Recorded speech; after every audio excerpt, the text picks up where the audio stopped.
It's just like a squat, except it's not involving the hips. So you're not actually doing, any hip flexion or anything during the exercise. A traditional squat, you're kind of closing the gap between your tummy and your knees. So you're like, you're closing it right here. Versus the sissy squat, you're keeping this rigid the whole time. In fact, the sissy squat is more like the reverse Nordic than any particular squat movement.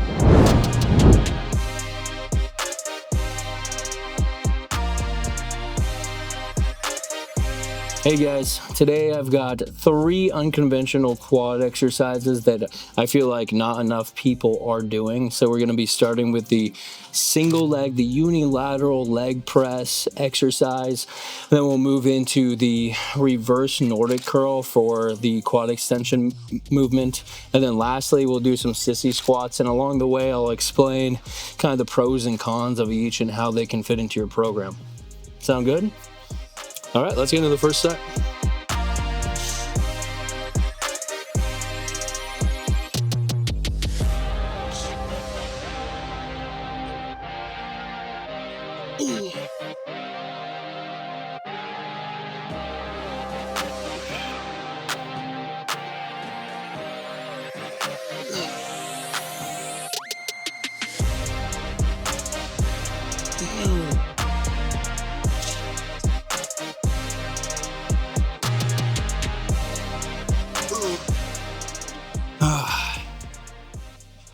Okay, so for starters, let's just talk about the benefits of this exercise. Why would you choose a unilateral leg press over a bilateral leg press? Because I know that the bilateral leg press is way more common. And it makes sense because you can lift more weight when you're using 2 legs. But it's almost like the antagonistic viewpoint, because lifting with 1 leg can actually enable you to get more of the lift with less weight, because our muscles only know tension. So as long as you're taking the musculature through its paces and really go into failure and then some in some cases, then you're going to be totally checking off that box for maximizing hypertrophy for that lift. So it doesn't matter if you're using 2 legs. If you can use 1 leg with less weight but still get the same stimulus, then that can be just as good. And using 1 leg has a whole host of benefits in of itself. For instance, you get to really specialize on one side of the body at a time. And by doing so, you can ensure that any muscle imbalances that you may have built up over the years or however long you've been training can be really squashed. And I also just think that training legs or arms or just whatever you're doing unilaterally can be a really good idea, not only for that fact, but also for the fact of you get to really focus in on one side of the body and you can work on your balance and coordination. When you're doing the lift with 1 leg, you're having to use your core and your balance and coordination in order for your pelvis not to tilt too much, for it to be able to stay in one spot and then be able to lift off of one side of the body. Additionally, when you're going all the way down like this, you're actually achieving a larger range of motion and more of a stretch position is placed upon the glutes. And you just don't really get that with a bilateral leg press. Of course, if you're like super flexible, then you could go down probably as far. But for those of you who are not, see how much further I can go down a single leg versus 2 legs. I have to be more like, I can get down to here versus 1 leg. I can get like a few notches lower, which we know that bottom range is going to be the most hypertrophic, since that's where you're putting all these muscles under stretch, like your glutes. They're fully stretched out when you're achieving a large degree of hip flexion. Well, when you're in that bottom position, when you're in the hole, that's the most amount of hip flexion that you can possibly achieve. So by doing a unilateral variation, you're actually increasing how much hip flexion is occurring and thus lengthening the glutes further and causing more hypertrophy. So, while I think that bilateral still has its place, unilateral, of course, is great. Lastly, I just want to discuss how, since you're doing less weight with unilateral training just inherently, you don't actually need to use like the plate-loaded leg press. No, pretty much no matter how strong you are, you can just use the machine leg press, which is just so much more convenient, and nobody ever touches this thing anyway. So that's why I think it's great. Of course, you can still do it on a plate-loaded leg press, but it has the additional perk of being easily set up on a machine leg press as well.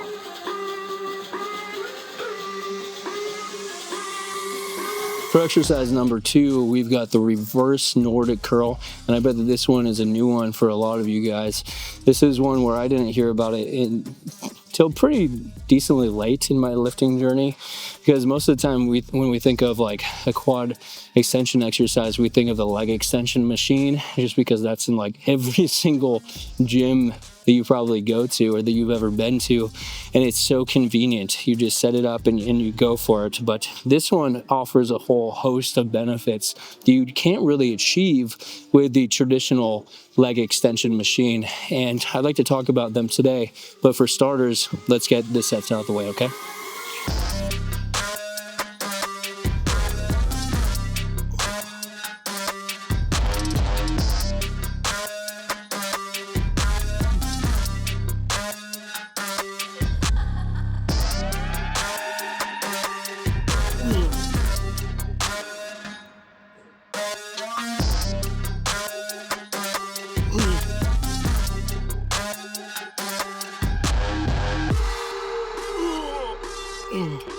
Oof. So that one's definitely a challenge for sure.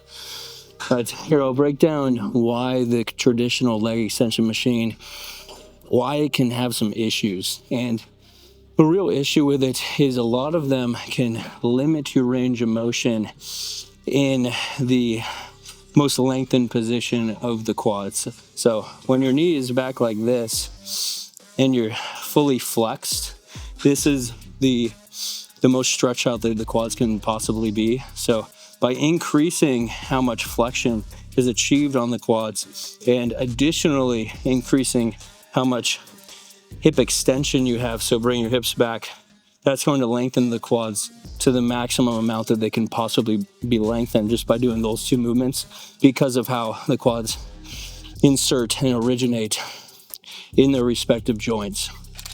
So a lot of quad extension machines don't allow you to get to both of those variables, the knee flexion as well as the hip extension, to as much as your body would probably want there to be, just because of the limitations of how the machines are built. Some you may be able to like push the seat all the way back, and then maybe allows for full knee flexion, but most do not, and that's where you run into problems, because then you can't fully maximally lengthen the quads under immense tension, which is what we want for growth. So by doing this exercise, when you are down on your knees and you're going back like this, what's going on here? We got a ton of knee flexion and hip extension.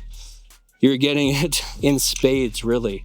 I mean, that's the true beauty of the exercise, is that you're getting both of those components and you're doing them to the best of their ability. Now, where the reverse Nordic has issues is you can't get the fully shortened position because of just how the movement works. So you can't get the knee fully extended out, so you're not getting that peak contraction. So the literature shows us that the actual shortened or peak contraction position doesn't produce as much muscle growth. So why wouldn't you just want to emphasize the lengthened portion? This is probably going to build more muscle in the long run than a traditional leg extension if the data shows to be correct over time. However, I'm a proponent of including both, especially since this one, the reverse Nordic, requires so much core stability and whatnot. It's a much more challenging exercise. It's one that should probably be around the middle of your workout instead of the very end, which most people throw the leg extension on at the very end. And if you really want to work both of the quads functions to the maximum degree, then maybe throwing this in towards the middle and then a couple of sets of leg extensions at the very end could do you justice. But there's definitely some merit to this exercise, so I wouldn't just throw it under the rug just because it's challenging and just because it doesn't take the quads through all of their paces, because after all, it's working the quads in the lengthened position more than any other exercise that I've ever come across.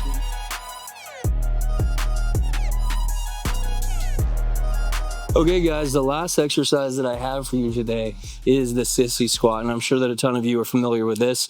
It's just like a squat, except it's not involving the hips, so you're not actually doing, any hip flexion or anything during the exercise. A traditional squat, you're kind of closing the gap between your tummy and your knees, so you're like, you're closing it right here. Versus the sissy squat, you're keeping this rigid the whole time. In fact, the sissy squat is more like the reverse Nordic than any particular squat movement, and it's actually training it in the quads in pretty much the exact same way. If you look at the biomechanics, when you're going down like this, what does this remind you of? To me, it reminds me of the reverse Nordic. I mean, you're keeping your hips and your spine super rigid and locked in, but then you're just flexing the knee. So that's really all it's doing. And then, once we get to the very peak top, our limbs are going to be stacked, so we're not getting full, knee extension.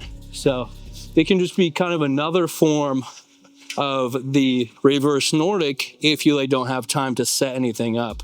Oh, and shoot, I forgot to mention, but on the reverse Nordic, you saw I was using the cable. That's just for a little bit of assistance so that I can get more reps out and to kind of protect my knee capsule, so I don't end up injuring a ligament or something, just for some added assistance. And I also do recommend thoroughly warming up before doing an exercise, which is just working your knee joint. Same with the sissy squats. In fact, I feel like this would be the best of both worlds. Do a set of leg extensions, and then immediately out of the same machine, stand up and do a set of sissy squats. That's going to be a lot of bang for your buck. But anyways, let's get into the exercise here.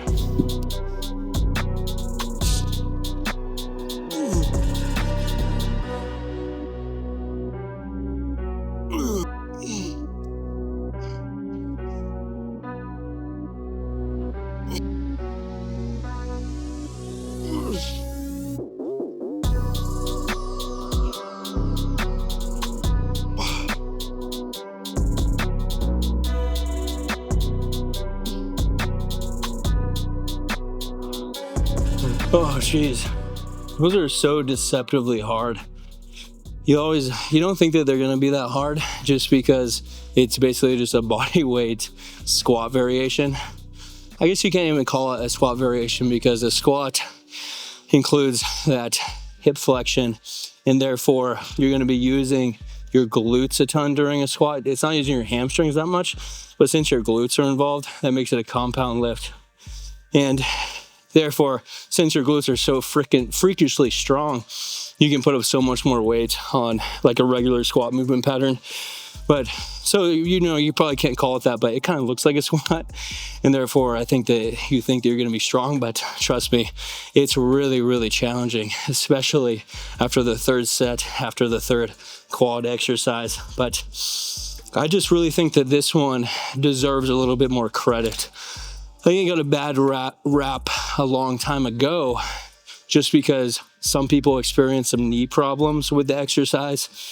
And I mean, it makes sense. If you're being really stupid with this exercise and you're not thoroughly warmed up and you're adding weight and all that stuff and you're being sloppy with your form, of course you're going to hurt your knees. You can hurt yourself doing anything if you're doing it, immaturely like that. So I recommend doing this as a finisher exercise after you're already warmed up, after you've already done your really heavy stuff, just as a way to add in some extra stimulus, some extra volume without completely destroying yourself. And I think that it really is suited for that, since we are getting that, we're really lengthening the quads out to a very large degree. I mean, my quad pump is insane for me right now. Honestly, for me, my quads are my stubborn body parts. I've always really had trouble activating them, feeling them, growing them. But I think that now I'm going to start including this, especially with that leg extension, superset that I was just daydreaming about.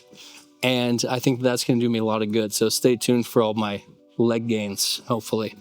But anyways, guys, I hope that you took something out of this video. I hope it was educational and entertaining in at least some facets. And try out these exercises, guys. Just try them out at least once. You don't have to do them for a long time, but I'm telling you, this is going to be, the cooking recipe to get you large gains. So have a good one. Bye.